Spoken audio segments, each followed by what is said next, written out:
Keeping floods away from people is our construction program, and while that's important, we also want to keep people away from floods. Kelsey Hand is showing how the district is working on public education with our youngest residents. Every time it rains, we see kids playing near water-filled channels. That's why for the past several years, the district has worked to educate students about the dangers of flash flooding. I'm here at Sandy Miller Elementary School, and we're hoping that once these second graders see the presentation, they'll make better decisions the next time it rains. Good afternoon, boys and girls. Good afternoon. My name is Miss Kelsey, and I'm here from the Regional Flood Control District to teach you guys all about flash flooding. So what do you think I do at my job at the Flood Control District? What do you think I do there? Well, one of the things that Clark County School District expectations are is that we use community resources in our teaching of science, social studies, and health whenever possible.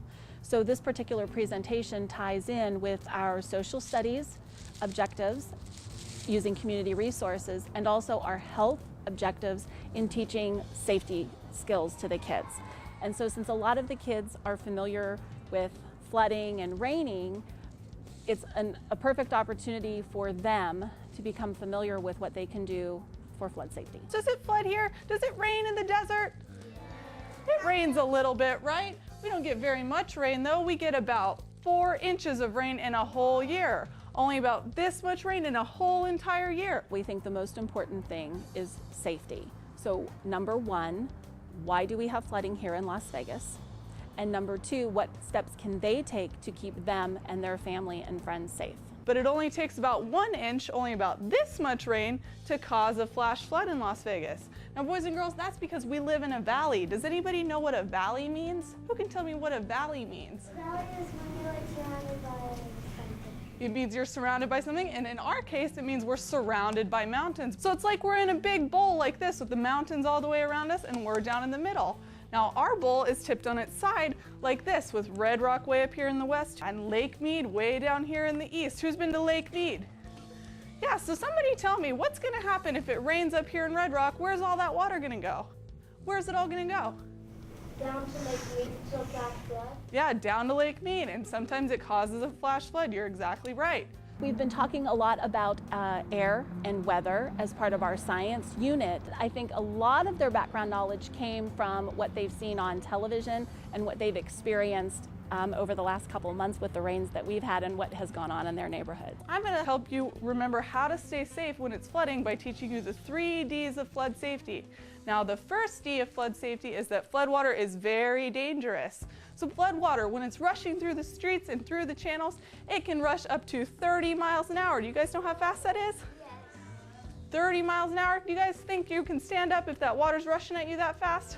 No way. It's way too dangerous. Now, the second D is that floodwater is very dirty. Somebody tell me, what color do you think floodwater is? What color is floodwater? Brown, exactly. So boys and girls, what could be in floodwater that can make it dirty like that?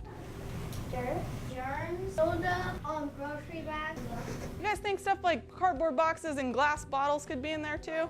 Definitely, and all that stuff could be very dangerous. So boys and girls, what drips from your car that gets on the street? Oil, yeah. What else could be in there? Nails, definitely. What else? So somebody tell me, what does your dog do outside that he's not supposed to do inside? What's he do?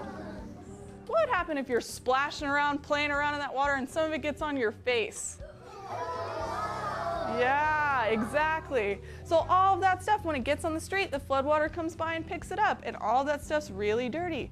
So boys and girls, we always want to stay away from that water and never ever play in it.